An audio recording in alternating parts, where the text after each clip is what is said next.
Let me repeat, I did not forge any agreement at the level and magnitude that would bind our two countries for the long term and redefine foreign policy. I am only the commander of the Western Command and not even of the entire West Philippine Sea. As Westcom commander, I have done my very best to provide for the welfare of Westcom personnel. I did not enter into any secret deals that will compromise the interests of our country. We are on the same team. Let us be united against this false narrative. Our frontliners, those stationed at BRP Sierra Madre, and the whole Western Command team, together with the Philippine Coast Guard and all government agencies involved in our RORE missions, need all the support we can give them. Let us continue to stand by them and give them strength. I have not compromised the country's territorial integrity. I have not given up our sovereign rights and entitlement. I am a soldier for the Filipino, and I remain a loyal servant of the Republic. Maraming salamat po, Mr. Chair.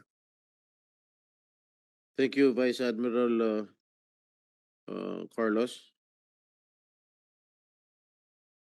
So can you categorically confirm that you were one of the parties to the said conversation?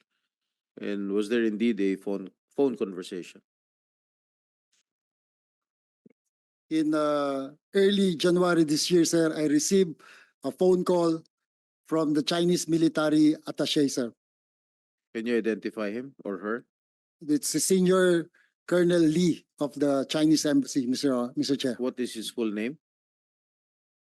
I will find out, sir, the first name, sir. Have you known him for so long? I've known him, sir, and I met him in several occasions in diplomatic events, and I see him during AFP activities to celebrate special events. Yes, Your Honor. You have known him for several years, but you do not know the full name? No, sir. I only know the last name, sir. How do you address him, sir? Colonel Lee, sir. Colonel Lee. Only Colonel Lee? Yes, sir. All right. When did you assume as commander of the Western Command, Westcom? January 2022, Mr. Chair. May you inform the body what are the duties and responsibilities of a Westcom commander? Yes, sir. My duties and responsibilities as Westcom commander, sir, is to conduct our operations in the West Philippine Sea to ensure our territorial integrity and sovereignty and sovereign rights are safeguarded, Mr. Chair. Okay, since you assumed office, have you talked to or engaged in any negotiations with any Chinese diplomat or any foreign diplomat for that matter? Negative po, sir. None at all? None at all po, sir. Okay, who was the one who called you during that phone conversation? Was it Mr. Lee?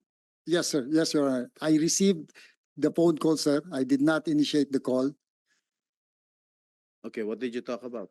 We talked about exploring ways to de-escalate or to reduce the tension in the West Philippine Sea in my area of operations, Mr. Chair. Okay, what is this that came out from the media that there was a new model? Ano ba ibig sabihin nun? What new model are they talking about? We did not discuss the new model. We did not discuss the term common understanding, new model were not part of our conversation, Mr. Chair. Okay, what was the gist of your conversation and how many minutes was that conversation? As far as I can remember, Mr. Chair, it lasted for 3 to 5 minutes, and we talked about how to reduce the tension in the West Philippine Sea, particularly during our rotation and resupply mission in Ayungin Shoal. Okay, Mr. Chair. what was the solution of both parties? What was your solution to de-escalate the tension? We were exploring ways, sir, to reduce the tension. Having coming from the December 2023 RORE, sir, where our supply ships were water cannon, and we were planning for the next RORE. I would be happy, sir, to brief the good senator and the committee in a executive session regarding the operational concept for that RORE, which involves this telephone conversation, Mr. Chair. Okay, did you allow the conversation to be recorded? Yes, sir. Yes, sir.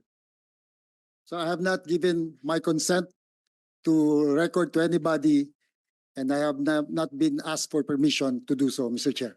Okay, after this incident, did you talk to Mr. Lee? Negative po, sir. Did he text you? He Did sent me a message 2 days ago, sir, but I did not acknowledge. I can provide the you want to share it with us? in an executive session, Mr. In an Chair, if you will executive allow it. session. All right. Okay, I would like to turn over the floor first to my colleague here, Majority Floor Leader Francis Tolentino, since I will be attending another hearing, but I will be coming back soon. Senator Tolentino. Thank you, Mr. Chair. As your Vice Chairman, I'm willingly submit to your decision and we expect you to be back. Continuing on with Advice Admiral Carlos, nakatanggap kayo ng tawag kay Mr. Lee. Yes. Mga anong petsa po ito?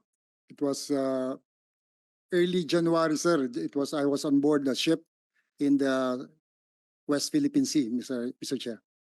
So, yung pagkatapos po nitong conversation na ito, meron pa ba ng kasunod, pangatlo, o kahit text, even in a social manner? Wala na po, Your Honor. I've never talked to him after that January phone conversation.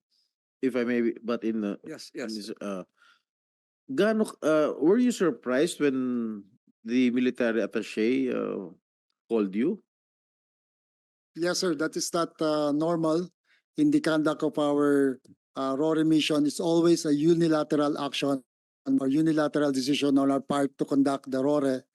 But for this particular RORE, he called me and I received the call, and I will provide the details and the circumstances surrounding that call in an executive session if that will be allowed, Mr. Chair.